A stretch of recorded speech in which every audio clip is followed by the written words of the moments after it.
এত টাকা, এত টাকার ছড়াছড়ি কোত্থেকে আসলো মাননীয় স্পিকার বুঝতে পারি নাই। আমরা কথায় বলি একটা, কাজে হচ্ছে আর একটা। এই নির্বাচনে আমাদেরকে সেই পরিস্থিতি মোকাবেলা করতে হয়েছে। ছাত্র রাজনীতির সুবাদে, আন্দোলনের সুবাদে সেখান থেকে কোনো সুযোগ নেওয়া যায় কিনা আমার মনে হয় কিছুটা সুযোগ কেউ না কেউ নিয়েছেন। মাননীয় স্পিকার তিনি বলেছিলেন নির্বাচনটা কঠিন হবে। আপনি সেই নির্বাচনে অংশগ্রহণ করেছেন, আমরাও এই নির্বাচনে অংশগ্রহণ করেছি, মাঠে গিয়ে বুঝেছি আসলে যে নির্বাচনটা কঠিন। এত টাকা, এত টাকার ছড়াছড়ি কোত্থেকে আসলো মাননীয় স্পিকার বুঝতে পারি নাই। আমি অনুরোধ করব, আজকে ইসলামী ব্যাংক নিয়ে কথা হচ্ছে, গত ১.৫ বছরে যদি ইসলামী ব্যাংক নিয়ে আমরা একটু তদন্ত করি হয়তো পাওয়া যাবে এই টাকাগুলো কোত্থেকে এসেছে। মাননীয় স্পিকার করা উচিত, কারণ নির্বাচনে আচরণবিধিতে থাকবে আপনি কত টাকা খরচ করতে পারবেন, আর মাঠে গিয়ে দেখব কত টাকা খরচ হচ্ছে। মাননীয় স্পিকার আমরা কথায় বলি একটা, কাজে হচ্ছে আর একটা, এবং এই নির্বাচনে আমাদেরকে সেই পরিস্থিতি মোকাবেলা করতে হয়েছে। বৈষম্য বিরোধী ছাত্র আন্দোলন যারা করেছেন আমি তাদেরকে অ্যাপ্রিসিয়েট করি।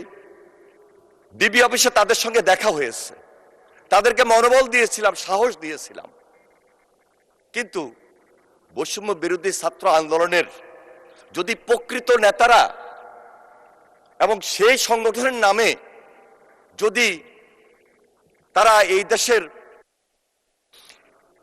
মাননীয় মন্ত্রী, আপনি 2 মিনিটে কনক্লুড করেন। আমি শুধু এটাই বলবো, তারা যদি আরেকটা রাজনৈতিক দল না করে ওই বৈষম্য বিরোধী ছাত্র আন্দোলন নামেই থাকতেন তাহলে ওই পাড় আর এই পাড়ের মাঝখানে আজকে তাদের সংখ্যা আরো বেশি বৃদ্ধি হতো। মাননীয় স্পিকার কিন্তু তা হয় নাই। একটা নতুন রাজনৈতিক দল ওনারা করেছেন, কিন্তু সেই সুযোগটা ওনারা নিতে পারেন নাই। সুযোগটা নিতে পারতেন হয়তো বা সরকারি দল এবং বিরোধী দলকে তারা পরামর্শ দিতে পারতেন খুব পজিটিভলি।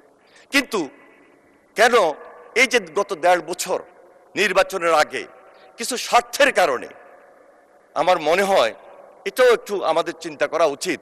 আসলেই ছাত্র রাজনীতির সুবাদে, আন্দোলনের সুবাদে সেখান থেকে কোনো সুযোগ নেওয়া যায় কিনা আমার মনে হয় কিছুটা সুযোগ কেউ না কেউ নিয়েছেন। সেটা আমাদের জন্য ক্ষতি হয়েছে। মাননীয় স্পিকার দেশবাসীর জন্য ক্ষতি হয়েছে আজকে। তাই আমি বলবো, জুলাই সনদকে কেন্দ্র করে বিরোধী দল এমনভাবে বিষয়টি উপস্থাপন করছে যেখানে সরকার ও বিরোধী দল মুখোমুখি একটা পরিস্থিতি তৈরি হয় না।